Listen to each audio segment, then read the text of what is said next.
मैं हूं कार बगार। इस वक्त मेरे साथ मौजूद हैं अलीमा खान। आज हम बात करेंगे खलील रहमान कमर के ऊपर। खलील रहमान कमर अलीमा खान के बकौल एक घिसा पिटा टॉपिक है, एक ऐसा टॉपिक है जिस पे डिबेट नहीं करनी चाहिए, जिस पर बातचीत नहीं करनी चाहिए।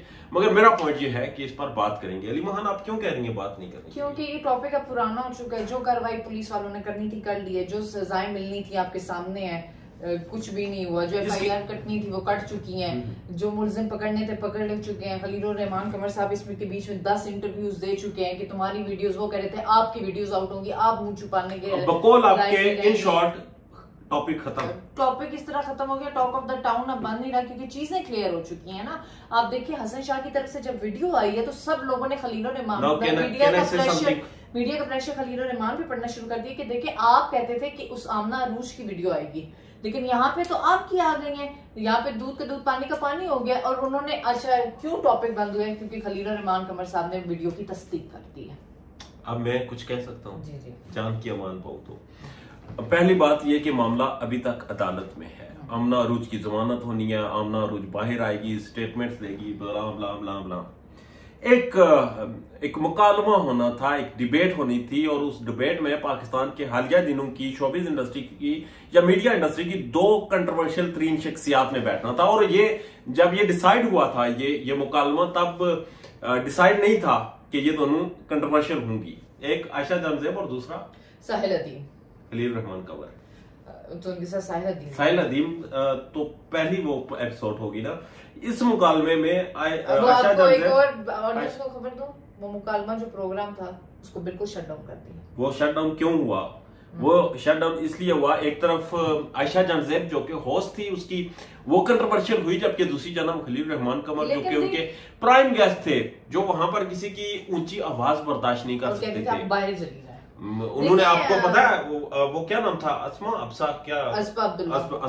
असबा को किस तरह से उन्होंने डील किया था? असबा की ऊंची आवाज, या ऊंची आवाज भी नहीं थी, एक आर्ग्यूमेंट था, पता नहीं क्यों उसके ऊपर उनकी क्या कहते हैं वो उन्हीं की अपनी रिपोर्टर बैठी हुई थी और ये सारा देखें मैं आप इस चीज को भी समझा देता हूँ, फिर हम खलील साहब की तरफ आते हैं।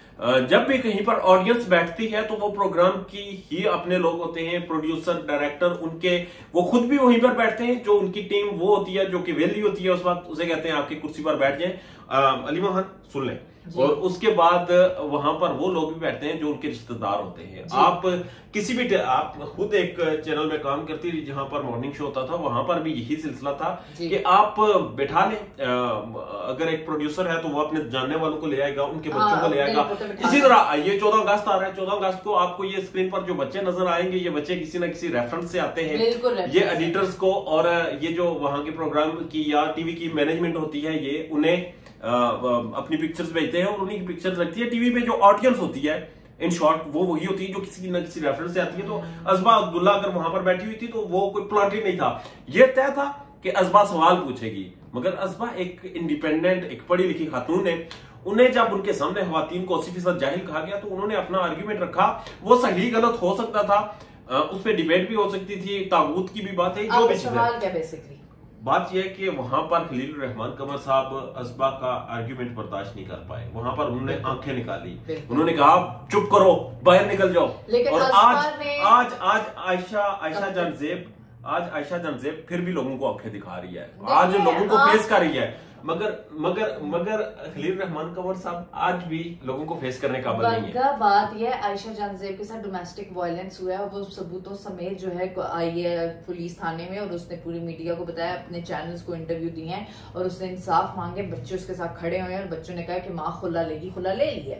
अब जो खलील रहमान कमर साहब का है उसमें बगा ये है कि उनके खिलाफ जो वीडियोस आई उन्होंने तस्दीक कर दी, हाँ मैं 440 पे गया था, हाँ मेरी उसके साथ वीडियोस हैं। अब जब वो तीसरी स्टोरी बना रहे हैं ना कि मुझे गन पॉइंट पे रख के मुझे कहा गया ये नाजेबा, रिकॉर्डिंग आपने भी सुनी थी एक और खातून के साथ, वो बिल्कुल फॉल्स है, वो बिल्कुल फॉल्स है। क्योंकि लोग यहाँ पे जब दूध का दूध पानी का पानी हो गया, तभी मैं कह रही हूँ टॉक ऑफ द टाउन खत्म हो चुका है। बात इसलिए भी खत्म नहीं हुई, खलील रहमान कमर की बेटी आज भी उस टॉर्चर से गुजर रही है। वो सोशल मीडिया प्रोफाइल उन्होंने क्लोज कर दी है, जितने भी वहां पर कमेंट्स के सेक्शंस थे।